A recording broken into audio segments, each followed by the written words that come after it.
Part number 3, घात और घातांक। घात लगानी, मैंने पावर लगानी, डिग्री लगानी ऊपर। मतलब जैसे मान लो संख्या दे रखी है आपकी 32, इसके टुकड़े करके लिखना है। जैसे मान लो 32 है, जैसे हमने पहले किया था, पहले क्वेश्चन नंबर दूसरा पार्ट था जिसमें किया हमने। जैसे 32 दे रखा है, 2 का भाग दो कितनी बार होता है? 16 बार।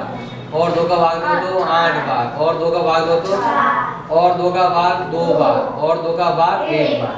इसका मतलब क्या हुआ? 2 की घात 5। तो ऐसे घात के रूप में लिखना, घात और घातांक। मतलब घात के ऊपर घातांक और आ जाए तो। अब कई बार क्या होता है, इसका तो उत्तर यही हुआ, अब इसके ऊपर भी घात और आ जाए, घात के ऊपर क्या आ जाए और घातांक और आ जाए, ऐसा क्वेश्चन इसमें आएंगे आप। अब देखो अलग अलग रूल्स है, हर एक के अलग अलग नियम है। अगर कोई संख्या दे रखी है आपके 1/2 की घात 5 दे रखी है, तो उसका उत्तर क्या होगा आपके? 2 की घात -5। मतलब आपके नीचे संख्या आ जाए तो आप उसको ऐसा लिख सकते हैं। या अगर ऐसा आ जाए 3 की घात आ जाए -5, तो हम उसको तक तो उसका उत्तर क्या होगा? 1/3 की घात 5। मतलब अगर घात नीचे संख्या है तो उल्टा करेंगे, कहते हैं तो वो गुणात्मक प्रतिलोम आता है ना, प्रतिलोम मैंने बताया व्यस्तक्रम, मतलब रेसिप्रोकल, उल्टा करना। तो जैसे उल्टा करेंगे तो जब जो घात दे रही है प्लस में, तो किस में आ जाएगी आपके माइनस में। या माइनस का दे रखा है तो कितना आ जाएगा आपके प्लस में, लेकिन उल्टा करना पड़ेगा आप संख्या को। यानी वो करते हैं ना गुणात्मक प्रतिलोम, ये क्या है आपके? गुणात्मक प्रतिलोम। जैसे गुणात्मक प्रतिलोम करेंगे तो उसकी घात क्या हो जाएगी आपके? माइनस की हो जाएगी, या कह सकते हैं व्यस्तक्रम भी कह सकते हैं। उसके लिए तो इसके लिए क्या बन जाएगा? सूत्र बन जाएगा। क्या सूत्र है? a की घात m बराबर होता है 1/a की घात किसमें? -m। या अगर आपके माइनस है तो ये हो जाएगा आपके प्लस, ये हो जाएगा प्लस है माइनस, और माइनस है तो प्लस। संख्या को चाहो तो चेंज कर सकते हो सवाल के हिसाब से। या अगर ऐसा भी दे रखा है 2/3 की घात क्या दे रखी है? -5 दे रखा है, तो इसको हम कैसे लिखेंगे? सही कैसे लिखेंगे बताओ? 3/2 की घात प्लस में 5। अगर वो घात किसमें आ जाए आपके? माइनस में आ जाए, तो उसको उल्टा करके घात क्यों बनाएंगे हम? प्लस में। ये भी क्या है? इसका गुणात्मक प्रतिलोम भी है। जैसे क्यों संख्या ध्यान दो, घात को भूल लो एक बार। 2/3 का गुणात्मक प्रतिलोम क्या होता है? 3/2, मतलब उल्टा करना। उल्टा करते ही जो घात है माइनस भी बदल जाएगा आपके, प्लस में आ जाएगा। अब यहाँ से आ जाए 2 की घात है आपके 3, और फिर वापस 2 की घात कितनी दे रखी है आपके? 5। तो इसका उत्तर क्या होगा आपके? 2 की घात हो जाएगी आपके 8। यहाँ 3 बार है, यहाँ 5 बार है, तो 2 और 3 कितना हो गया? 3 और 5 कितना हो गया आपके? 8। तो उसको कैसे लिखेंगे? इसको ऐसा लिखेंगे हम, दोनों को जोड़कर 3 + 5। मतलब क्या हुआ कि अगर 2 पर भी घात हो अलग और इस पर भी घात हो कुछ अलग, तो उसका उत्तर यहाँ क्या होगा आपके? m + n होगा। अगर यहाँ आपके a है, यहाँ भी क्या है आपके a, तो यहाँ भी क्या आएगा आपके a आएगा। जब भी जब संख्या सेम है तो यहाँ संख्या को वापस ऐसे ही रखना, और दोनों घात को क्या कर देंगे हम? जोड़ देंगे। इसका उल्टा, अगर मान लो आपके संख्या थे अलग अलग लेकिन घात क्या आ जाए आपके? सेम। आपके ऊपर घात सेम है लेकिन ये दोनों संख्या क्या है आपके? अलग अलग। तो क्या करना पड़ेगा हमें? यहाँ दोनों को गुणा करना पड़ेगा और फिर ऊपर लिखना पड़ेगा। घात एक बार है, घात आपके एक बार। 2 पर भी घात 2, 3 पर भी घात 2, तो दोनों पर घात 2 हो गई। उसका मतलब क्या हुआ?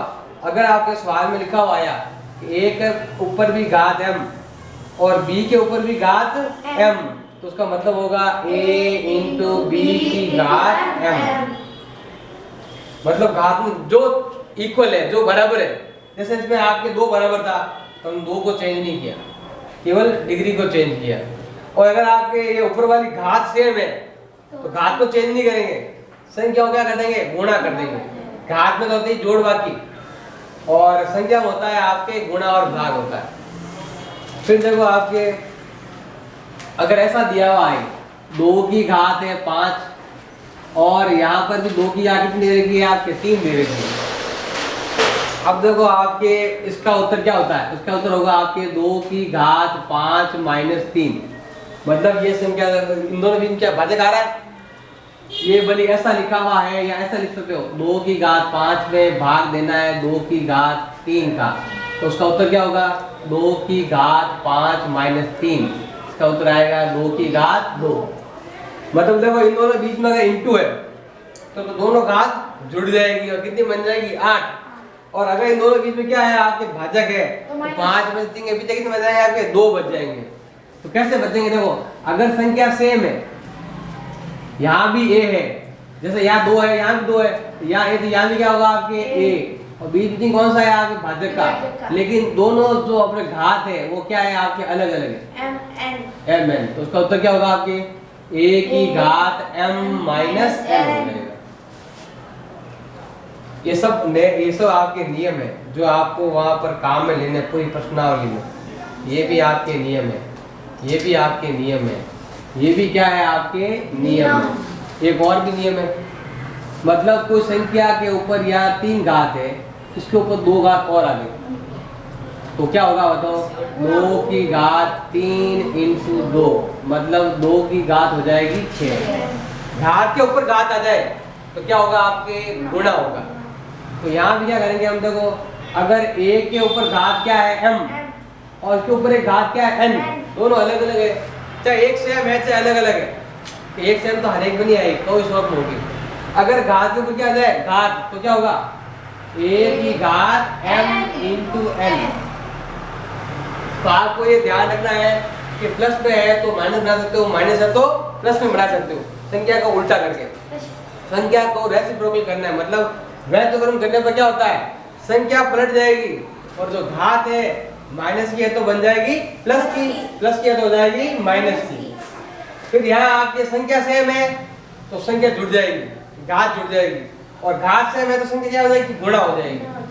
और संख्या सेम है ऊपर क्या है आपके घात अलग अलग है, लेकिन गिनती कौन सा है भाजक का है, भाजक हो तो माइनस होगा और गुणा है तो क्या होगा दोनों घात में प्लस होगा, और घात के ऊपर घात आए तो गुणा होगा। और कोई नियम आएगा तो बताऊंगा, पहले ये उतारो नियम।